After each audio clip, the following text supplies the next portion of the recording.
परवानगीशिवाय मोर्चा काढल्यानं संसद मार्ग पोलिसांनी ताब्यात घेतलं होतं। सुटका झाल्यानंतर सत्य बाहेर येईल म्हणून निवडणूक आयोग घाबरला असं म्हणत राहुल गांधींनी पुन्हा निवडणूक आयोगावर हल्लाबोल केला।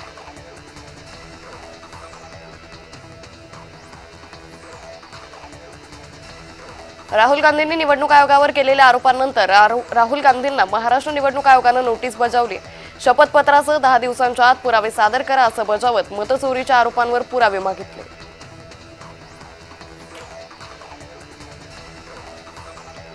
मंत्री आदिती तटकरे 15 ऑगस्टला रायगडमध्ये ध्वजारोहण करणार आहेत। ध्वजारोहणाबाबत राज्य सरकारनं परिपत्रक जारी केलंय। ध्वजारोहणाचा प्रश्न सुटला असला तरी रायगडच्या पालकमंत्री पदाचा तिढा मात्र कायम आहे।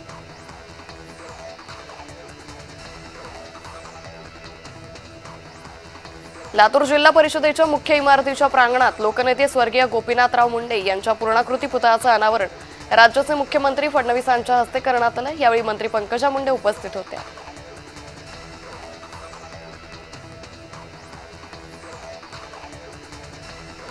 अंडरवर्ल्डच्या विळख्यातून महाराष्ट्राला बाहेर काढणारे गृहमंत्री म्हणून गोपीनाथ मुंडे यांचं काम असल्याचं वक्तव्य मुख्यमंत्री फडणवीसांनी केलं। स्वर्गीय गोपीनाथ मुंडे यांच्या पुतळ्याच्या अनावरण कार्यक्रमावेळी ते लातूरात बोलत होते।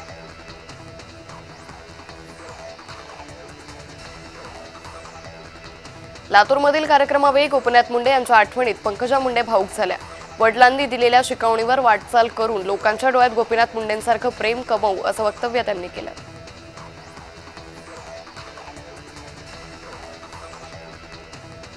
भ्रष्टाचारी मंत्र्यांविरोधात आम्ही सातत्यानं आवाज उठवतोय। पुराव्यानिश्चय आम्ही राज्यपालांना भेटलो असं वक्तव्य उद्धव ठाकरेंनी केलं। दिल्लीत ही आंदोलन सुरू असून सरकारनं मात्र हे आंदोलन दाबण्याचा प्रयत्न केल्याचा आरोप त्यांनी केला।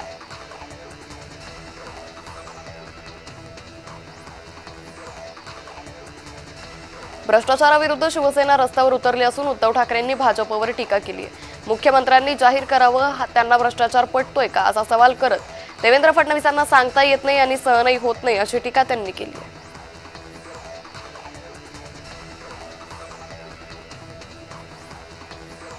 राहुल गांधी आणि उद्धव ठाकरेंच्या आंदोलनावर इंडिया आघाडीच्या नेत्यांचा भारतीय संविधानावर आणि न्यायव्यवस्थेवर विश्वास नाही अशी प्रतिक्रिया मुख्यमंत्री फडणवीसांनी दिली।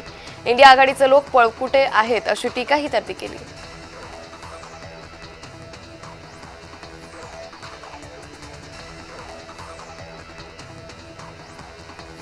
उद्धव ठाकरेंचं घर भ्रष्टाचारावर चाललंय असा आरोप मंत्री नितेश राणेंनी केलाय।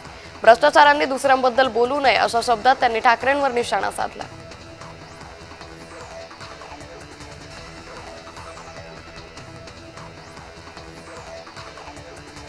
उद्धव ठाकरे आता भ्रष्टाचाराविरोधात रस्त्यावर उतरतायत। 2.5 वर्ष मुख्यमंत्री असताना मंत्रालयात का फिरकला नाहीत याचं उत्तर आधी द्यावं अशी टीका अतुल भातखळकर यांनी केली आहे।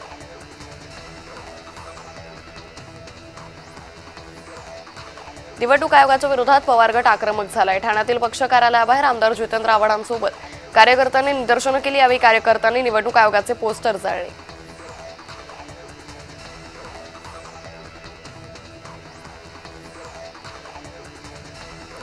जर 85 वर्षाचे शरद पवार आंदोलनाला उतरतात तर या विषयाचं गांभीर्य आपण ओळखलं पाहिजे अशी प्रतिक्रिया जितेंद्र आव्हाडांनी दिली। राहुल गांधींनी 8 महिने अभ्यास करून सत्य सर्वांसमोर आणले असंही ते म्हणाले।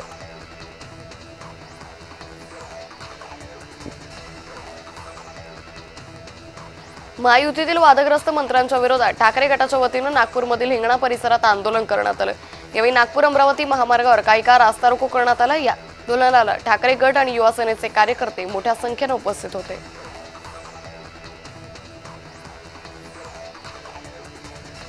निवडणूक आयोगाविरोधात होणाऱ्या विरोधी पक्षांच्या आंदोलनावर भाजप नेते प्रवीण दरेकरांनी टीका केली आहे। राहुल गांधींसह सर्व विरोधी पक्षांचं नाटक सुरू आहे। जनतेमध्ये जनाधार मिळत नाही म्हणून विरोधी पक्ष झोपेचं सोंग घेतय अशी टीका दरेकरांनी केली।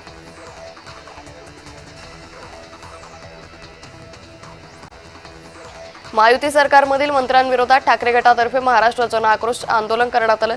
या आंदोलनात माझ्या मंत्राची मला लाज वाटते हे नाट्य सुद्धा कलाकारांनी सादर केल्याची माहिती अंबादास दानवेंनी केली।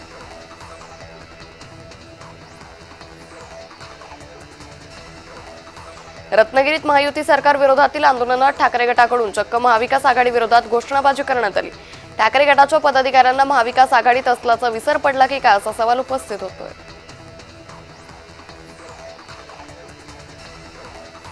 छत्रपती संभाजीनगरच्या शहरातील क्रांती चौकात ठाकरे गटातर्फे महाराष्ट्र जन आक्रोश मोर्चा काढण्यात आला। भ्रष्टाचारी मंत्र्यांची हकालपट्टी झाली पाहिजे या मागणीसाठी आंदोलन करण्यात आले।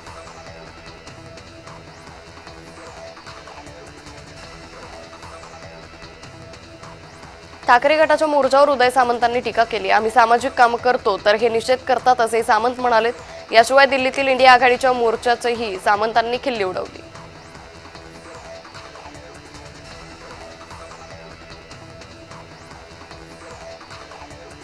आमदार संजय गायकवाडांनी चिखलीत शिवसेना पदाधिकाऱ्यांची बैठक घेतली। यावेळी स्टेजवरील बॅनरवर फक्त गायकवाड पिता पुत्राचा फोटो होता। एकनाथ शिंदे बाळासाहेबांचा फोटो शिवसेना पक्षाचं चिन्ह बॅनरवर नव्हतं। यामुळे गायकवाड नाराज असल्याची चर्चा आहे।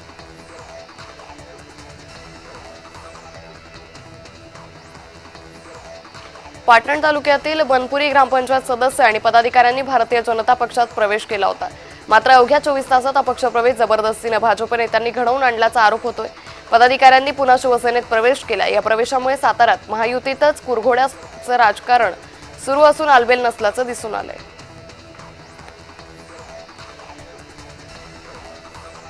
कबूतरखान्याबाबत केलेल्या जैन मुनींच्या विधानाबाबत मंत्री मंगलप्रभात लोढांनी प्रतिक्रिया दिली। एकाच वाक्यात सांगतो, मी त्यांच्या विधानाशी सहमत नाही अशी प्रतिक्रिया त्यांनी दिली।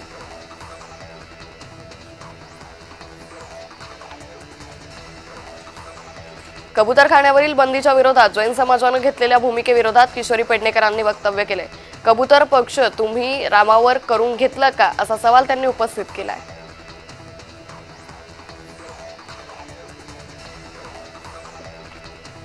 ओबीसी महासंघाच्या अधिवेशनात कुठलाही कट रचला नव्हता असं स्पष्टीकरण देत बबनराव तायवाडेंनी जरांगेंचे आरोप फेटाळले। स्वतःच असे कट रचत असल्यानं जरांगे तसं बोलत असावे असा आरोपही त्यांनी केलाय।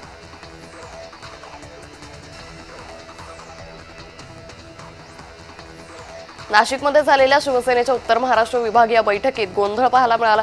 बैठकीला आलेले काही जण दुसऱ्या पक्षाचे असल्याच्या कारणावरून 2 गटात तुफान हाणामारी झाली।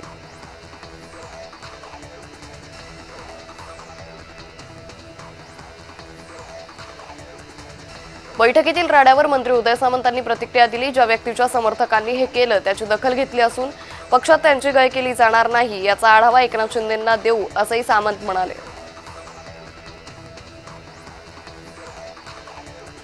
शिवसेनेच्या बैठकीतील राड्यावर बैठकीत वाद झाला नाही, बाहेर झाला असेल तर माहित नाही अशी प्रतिक्रिया शिवसेनेचे आमदार अमोल खताळ यांनी दिली।